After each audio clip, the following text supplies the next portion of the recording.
نحمده ونصلي على رسوله الكريم اما بعد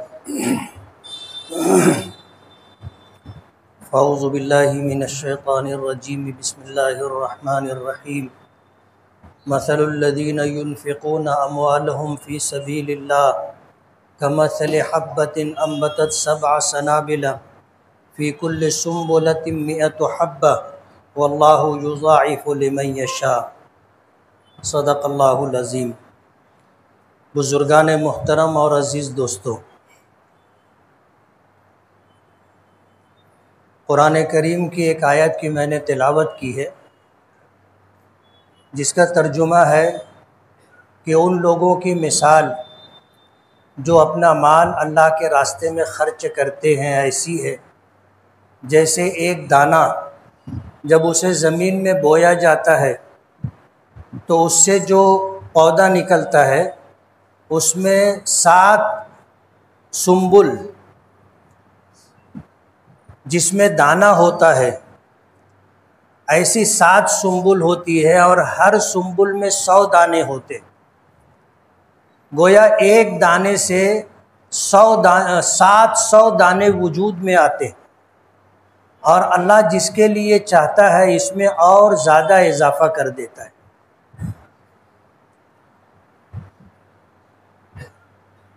شریعت اسلامیہ میں جس طرح اللہ تعالیٰ کی عبادت اور بندگی کی اہمیت ہے، اسی طرح ہماری شریعت میں انسانی خدمت، انسانوں کی مدد کا بھی ایک بہت بڑا مقام، اور یہ ساری تفصیلات قرآن کریم میں ملتی ہیں۔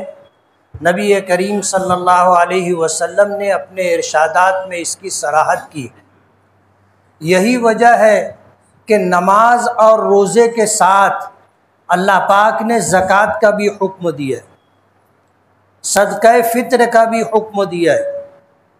آپ سمجھ سکتے ہیں کہ نماز اور روزہ ایسی عبادت ہے جس میں مال خرچ نہیں ہوتا، انسان کی اپنی جان، اپنا وقت، اپنی صلاحیت اس میں لگتی ہے۔ لیکن زکوٰۃ اور صدقہ فطر ایک ایسا فریضہ ہے کہ اس میں مال خرچ کرنا پڑتا ہے، اور یہ مال کہاں کیسے خرچ کیا جائے گا اس کی تفصیل بھی شریعت میں ملتی ہے۔ جیسے زکوٰۃ کا فریضہ ہے، زکوٰۃ کس کو دی جائے گی؟ قرآن کریم میں احکامات موجود ہیں، انما الصدقات للفقراء والمساکین والعاملین۔ 13 لوگوں کو 13 مصارف ذکر کیے گئے ہیں کہ زکوٰۃ ان لوگوں کو دی جائے گی۔ صدقہ فطر کا حکم موجود ہے کہ صدقہ فطر کس کو دیا جائے گا؟ مسلمانوں میں جو غریب اور مستحق ہوں گے انہی کو زکوٰۃ اور صدقہ فطر دیا جائے گا۔ نبی کریم صلی اللہ علیہ وسلم کا ارشاد گرامی ہے کہ اگر میری امت کے مالدار اپنے مالوں کی پوری زکوٰۃ ادا کرنے لگ جائے تو میری امت میں کوئی ایمان والا ننگا یا بھوکا نہیں رہے گا۔ تو جس طرح نماز اور روزے کے ذریعے ہم اللہ تعالیٰ کی عبادت و بندگی کرتے ہیں، اسی طرح شریعت نے یعنی جن چیزوں پر اسلام کی بنیاد ہے، ایمان کے بعد نماز روزہ اللہ کی عبادت ہے، زکوٰۃ اور صدقہ فطر اللہ تعالیٰ کی عبادت ہونے کے ساتھ ساتھ اللہ کی مخلوق میں جو اہل ایمان ہے ان کی مدد اور تعاون ہے۔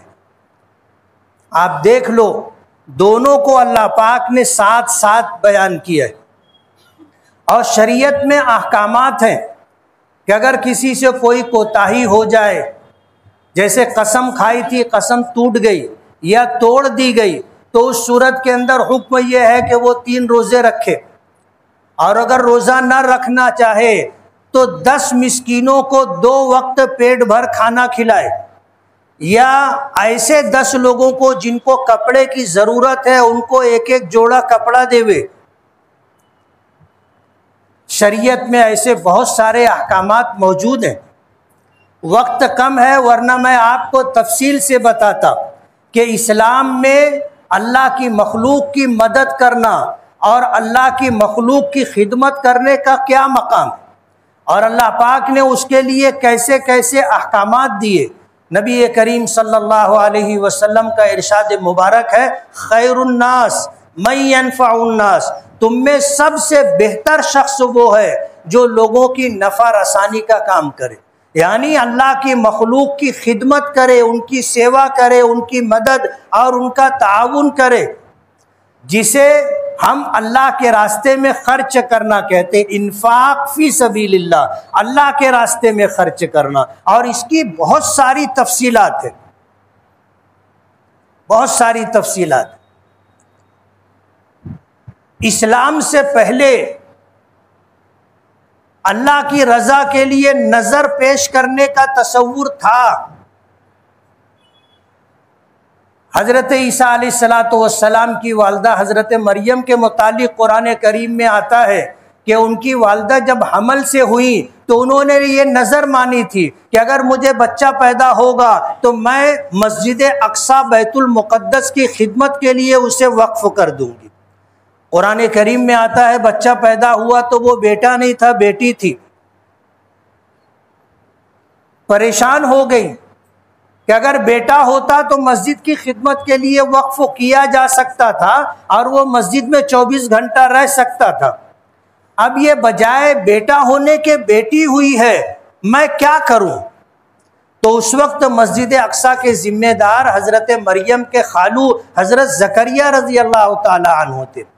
جب حضرت مریم علیہ السلام جب اس عمر کو پہنچی کہ اب وہ مسجد کی خدمت کر سکتی ہیں تو ان کی والدہ نے ان کے خالو حضرت زکریا کے سپرد کر دیا، تو حضرت مریم مسجد اقصی اور بیت المقدس کی خدمت کرتی رہی، شادی نہیں کی، اور بغیر شادی کے اللہ پاک نے ان کو صاحب اولاد بنایا، اور حضرت عیسیٰ علیہ السلام کی پیدائش ہوئی۔ زمانے جاہلیت میں نذر کرنے کا تصور تھا، لوگ اللہ کے گھر بیت اللہ پر نذرانہ پیش کیا کرتے تھے، اور وہ بیت اللہ میں خزانے کے طور پر جمع رہتا تھا۔ نبی کریم صلی اللہ علیہ وسلم جب تشریف لائے، اللہ نے آپ کو ایسا دین عطا کیا جو ہر اعتبار سے کامل و مکمل تھا، ہر اعتبار سے کامل و مکمل تھا۔ جب مکمل دین آپ کو دیا گیا تو ایسے احکامات دیے گئے جو قیامت تک آنے والے انسانوں کی ضرورت پوری کرے، چاہے وہ ضرورت دینی ہو چاہے وہ ضرورت دنیاوی ہو، ہر ضرورت کی تکمیل ہمارے مذہب اسلام، ہمارے دھرم میں موجود ہے۔ سب سے پہلا وقف کس نے کیا؟ سب سے پہلا وقف انفاق فی سبیل اللہ کا ایک حصہ وقف بھی ہے۔ اللہ کے راستے میں خرچ کرنے کا دو طریقہ ہے، ایک تو یہ ہے کہ ہمارے پاس جو مال ہے ہم اللہ کے راستے میں خرچ کرنا چاہتے ہیں تو زکوٰۃ کی شکل میں، صدقہ فطر کی شکل میں یا صدقہ نافلہ کی شکل میں ہم کسی ضرورت مند کو دے دیں۔ جب ہم اسے دے دیں گے تو ہماری ملکیت سے نکل کر کے اس کی ملکیت میں چلا جائے گا، وہ مالک ہو جائے گا، وہ جہاں خرچ کرنا چاہے، جیسے خرچ کرنا چاہے وہ کر سکتا ہے۔ اللہ کے راستے میں خرچ کرنے کی شکل یہ بھی ہے کہ ہم نے اپنا حق ملکیت منتقل کر دیا، کسی غریب کو، کسی مسکین کو، کسی بیوہ کو، کسی محتاج اور ضرورت مند کو ہم نے مالک بنا دیا۔ ایک انفاق فی سبیل اللہ کی شکل یہ ہے، اور ایک شکل یہ ہے کہ ہم اپنی ملکیت منتقل کریں، ہم اپنی ملکیت سے دستبردار ہو کر کے اس چیز کا مالک اللہ کو بنا دیں، اسے کہتے ہیں وقف کرنا۔ یعنی اس چیز کو جسے ہم وقف کر رہے ہیں، اللہ کے راستے میں خرچ کر رہے ہیں، اس کی اصل کو روک کر کے رکھنا۔ وقف کہتے ہیں حبسها علی حکم ملک اللہ، کسی ملکیت کو اللہ کی ملکیت میں روکے رکھنے کا نام وقف ہے۔ وقف کے معنی ٹھہرنے کے آتے ہیں، وقف کے معنی روکنے کے آتے ہیں۔ تو کسی چیز کی ملکیت کو اللہ کی ملکیت میں منتقل کر کے اس کے اصل کو باقی رکھنا، کہ اب یہ چیز ہمیشہ باقی رہے گی، اس کا مالک کوئی انسان نہیں ہے، جب اس کا مالک کوئی نہیں ہے تو اس کو کوئی خرید بھی نہیں سکتا، کوئی بیچ بھی نہیں سکتا، یہ ہمیشہ باقی رہے گی، اللہ کی ملکیت میں رہے گی، اللہ اس کا مالک ہے۔ ہاں، اس سے جو نفع ہوگا اس نفع کو وقف کرنے والے کے منشا کے مطابق خرچ کیا جائے گا۔ جیسے واقف نے زمین وقف کی اور کہا کہ اس پر مسجد بنائی جائے تو اس پر مسجد بنے گی، مسجد کے علاوہ کچھ نہیں بنا سکتے۔ وقف کرنے والے نے زمین وقف کی کہ یہ قبرستان کے لیے وقف ہے تو اس میں صرف میت دفن کی جائے گی، اور میت کی آخری تدفین کے جو مراحل ہیں جیسے نماز جنازہ ہے، وضو ہے، غسل ہے، یہ ساری چیزیں، ان چیزوں کا انتظام وہاں کیا جا سکتا ہے۔ کسی نے وقف کیا کہ یہاں مدرسہ بنایا جائے گا، کسی نے وقف کیا کنواں کھدوا دیا، کسی نے سرائے بنوا دی، مسافر خانہ بنوا دیا، تو یہ چیز اصل باقی رہے گی، اس سے فائدہ لوگ اٹھاتے رہیں گے، اس سے جو نفع ہوگا اس نفع سے لوگ انتفاع کرتے رہیں گے، لیکن اصل باقی رہے گی، اسے وقف کہتے ہیں۔ سب سے پہلا وقف نبی کریم صلی اللہ علیہ وسلم نے کیا تھا۔ کتابوں میں آتا ہے کہ پہلا وقف حضرت عمر نے کیا تھا، لیکن علماء کی تحقیق یہ ہے کہ پہلا وقف نبی کریم صلی اللہ علیہ وسلم نے کیا تھا۔ آپ جب ہجرت کر کے مدینہ منورہ تشریف لے گئے تو مدینہ منورہ جانے کے بعد آپ نے اس جگہ پر جہاں آپ کی اونٹنی جا کر کے بیٹھی تھی، وہ ایک ویران باغ تھا جس کے 2 یتیم بچے مالک تھے، سہل اور سہیل۔ حضور نے ان کو بلایا، ان کے سرپرستوں کو بلایا اور کہا کہ ہم اس جگہ کو خریدنا چاہتے ہیں، یہاں ہم اللہ کا گھر مسجد تعمیر کریں گے۔ تو ان بچوں نے کہا کہ اللہ کے رسول، ان کے سرپرستوں نے کہا کہ اللہ کے رسول، ہم مسجد کے لیے اپنی جگہ مفت میں دینا چاہتے ہیں۔ حضور نے فرمایا کہ نہیں، میں یتیم بچوں کا مال مفت میں نہیں لوں گا، یتیم بچوں کو ان کا حق ملنا چاہیے۔ آپ نے حضرت ابوبکر صدیق رضی اللہ تعالی عنہ سے درہم لیے، جو اپنے ساتھ وہ مکے سے لے کر کے آئے تھے، آپ نے وہ درہم حضرت ابوبکر سے لیے۔ اس کی نوعیت کیا تھی اس کی وضاحت نہیں ملتی، اور انہی دراہم سے آپ نے وہ جگہ خریدی اور یتیم بچوں کو اس کا معاوضہ دیا، اور پھر یہ جگہ آپ نے مسجد کے لیے وقف کی۔ یہ سب سے پہلا وقف ہے جو نبی کریم صلی اللہ علیہ وسلم نے کیا تھا، اور آج 1400 سال کا زمانہ گزر گیا، وہ جگہ مسجد نبوی کی شکل میں آج بھی موجود ہے۔ حضرت عمر نے بھی وقف کیا،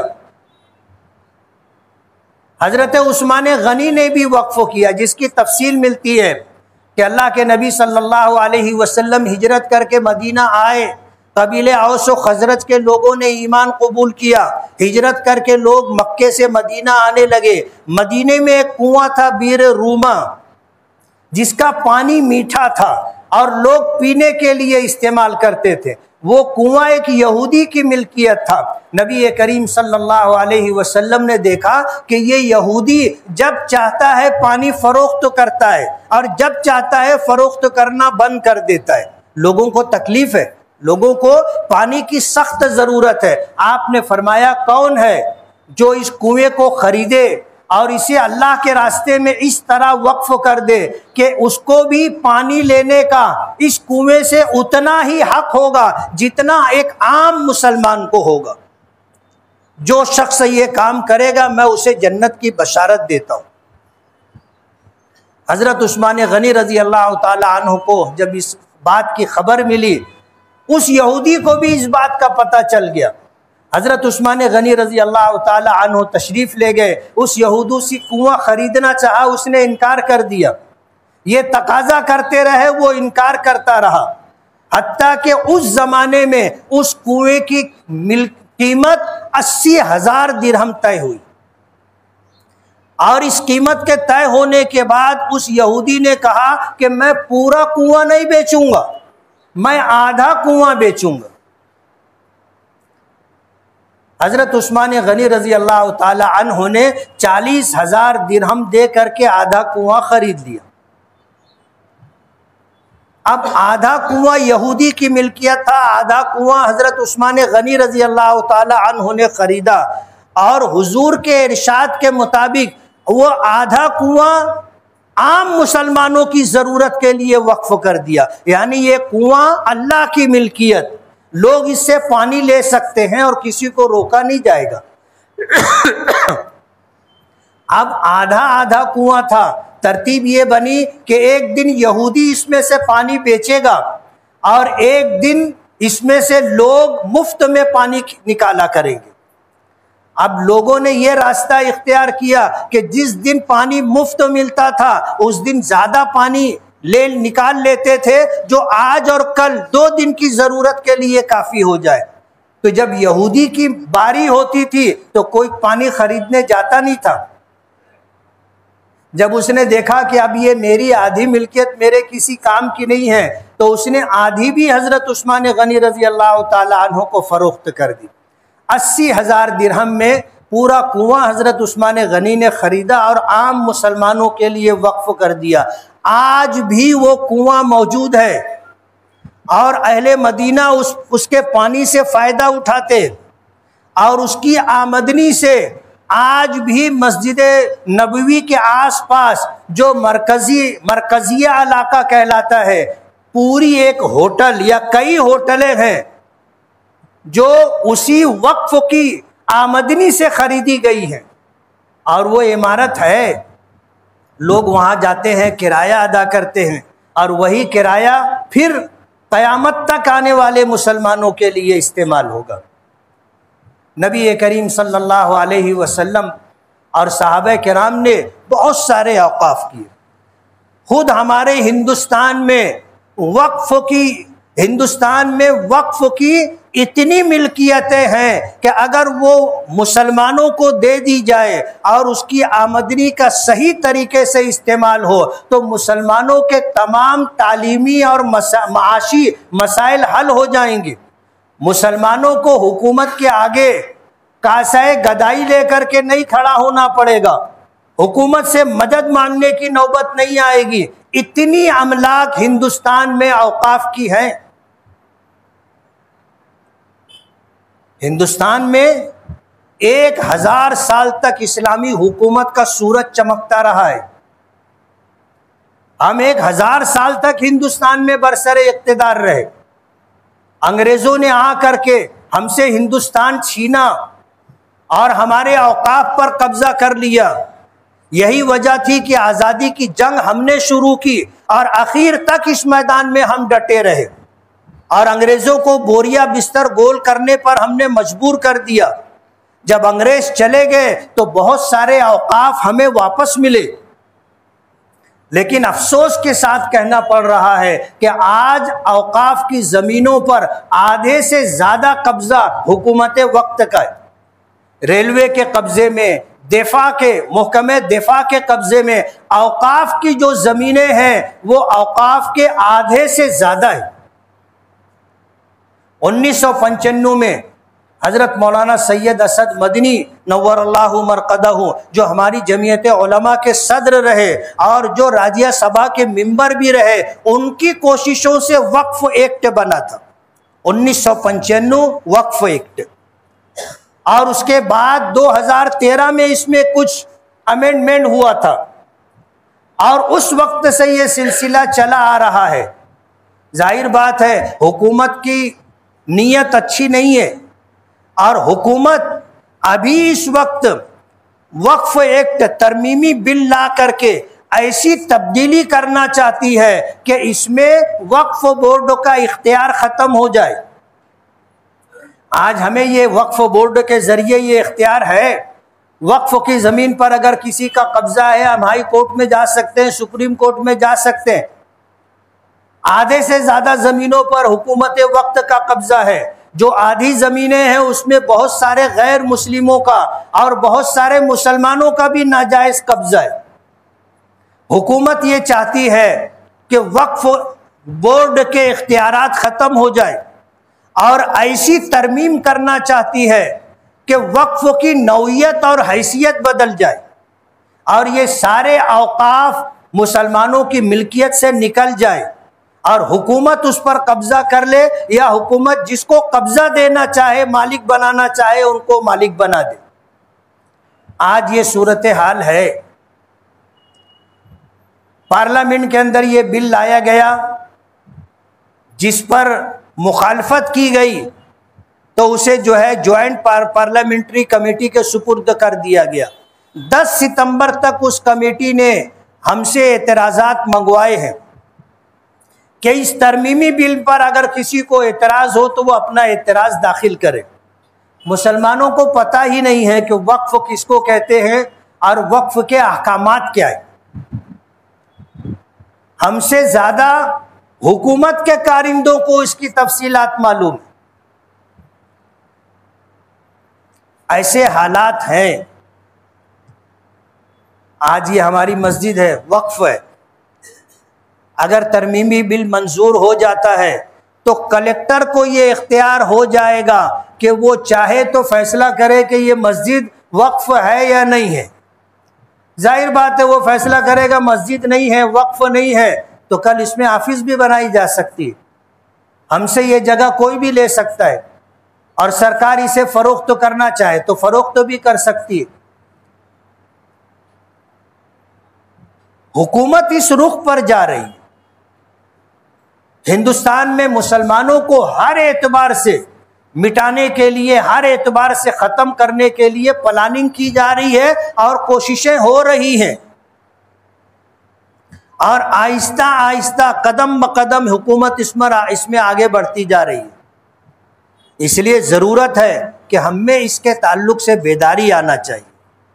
ہم چاہتے ہیں کہ مالیگاؤں میں ایک وقف کو لے کر کے ایک بڑی کانفرنس رکھی جائے جس میں آس پاس کے جتنے اضلاع ہیں، تعلقے ہیں، وہاں جتنی مسجدیں ہیں، جتنے مدرسے ہیں، جتنے قبرستان ہیں، جتنی درگاہیں ہیں اور درگاہوں پر جو وقف کی ہوئی زمینیں ہیں، اسی طرح اور بھی جو اوقاف ہیں، ان کے ذمہ داروں کو جمع کر کے ان کو آگاہ کیا جائے کہ وقف کیا ہے اور اس وقف کی حیثیت اور نوعیت کیا ہے۔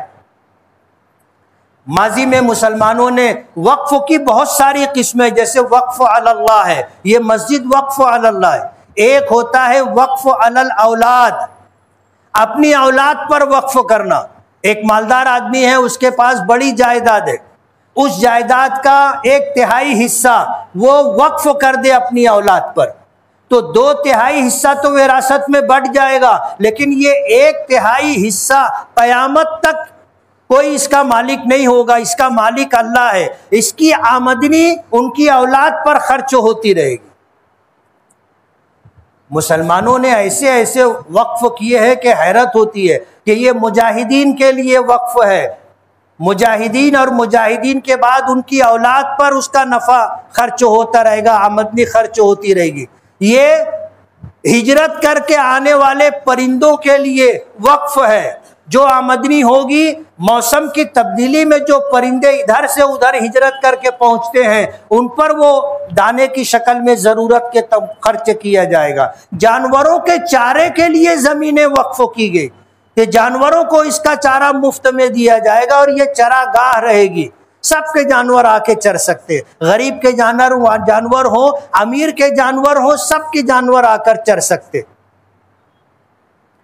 اس کی حیثیت اور نوعیت متعین کی گئی۔ تو ایک تو وقف علی اللہ ہے، ایک وقف علی الاولاد ہے، اور پھر وقف علی اللہ میں نوعیت الگ ہے کہ یہ مجاہدین کی اولاد کے لیے، یا اس کی آمدنی یتیموں کے لیے، یا اس کی آمدنی